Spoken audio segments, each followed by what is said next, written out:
وہ میں اس پہ واقعہ بھی سناتا ہوں نا. ایک آدمی تھا, اسے سیلاب آ گیا. ویسے ہی فرضی واقعہ ہے لیکن عبرت کے لیے فرضی واقعات بھی سنانا جائز ہے. یہ تو حدیث میں آتا ہے نا کہ مذاق میں جھوٹ بولنا بھی حرام ہے. تو اس کا مطلب, اس حدیث کا مطلب وہ جھوٹ مراد ہے جو جس کو ہو تو وہ جھوٹ مگر لوگ اس کو سچ سمجھ رہے ہوں. سمجھ رہے ہیں بات کو؟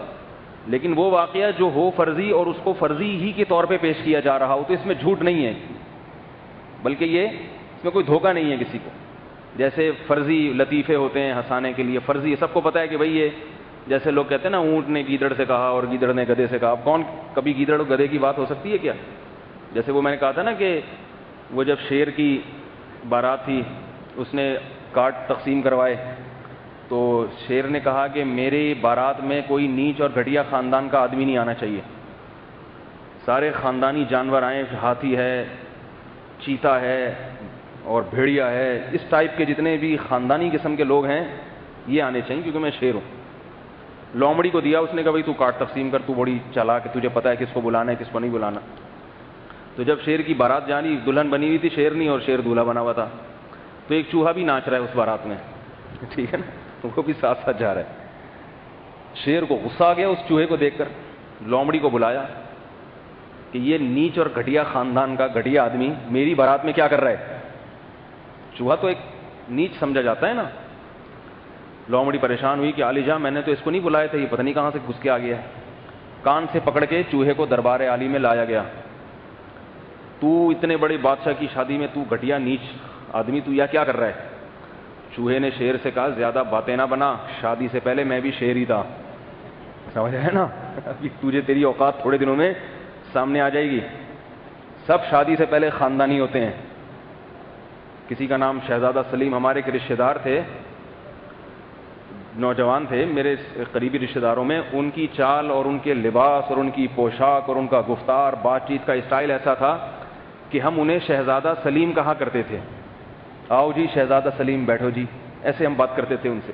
بڑے مسکراتے, بڑی ناپ تول کے مسکراتے تھے وہ, ایسے لگتا تھا جیسے مسکرانے پہ پیسے لگتے ہیں. جتنی ہنسی یعنی آنی چاہیے کسی لطیفے کو تولتے تھے کہ اس پہ کتنا ہنسنا چاہیے, بس اسی حساب سے ہنسیں گے, زیادہ نہیں اور تھوڑا بھی نہیں, بالکل ہر چیز بڑی متناسب. تو ایسے وہ چلتے تھے بڑا. تو جب ان کی شادی ہوئی نا تو وہ ساری شہزادگی ان سے, ان کو بیوی ملی بڑی تیز زبان, تو ان کا ساری شہزادگی کی کیا ہو گئی, ایسی کی تیسی.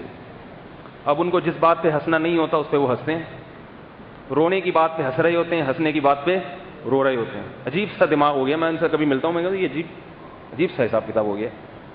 تو اب یہ جو ہم نے شیر اور چوہے والا واقعہ سنایا, ظاہر ہے یہ تو جھوٹ موٹ ہے نا, یہ تو سچا واقعہ تھوڑی ہے. تو بعض لوگ فوراً حدیث پیش کر دیتے ہیں کہ بھئی حدیث میں آتا ہے کہ جس نے لوگوں کو ہنسانے کے لیے جھوٹا واقعہ سنایا تو وہ بھی جھوٹوں میں شمار ہوگا.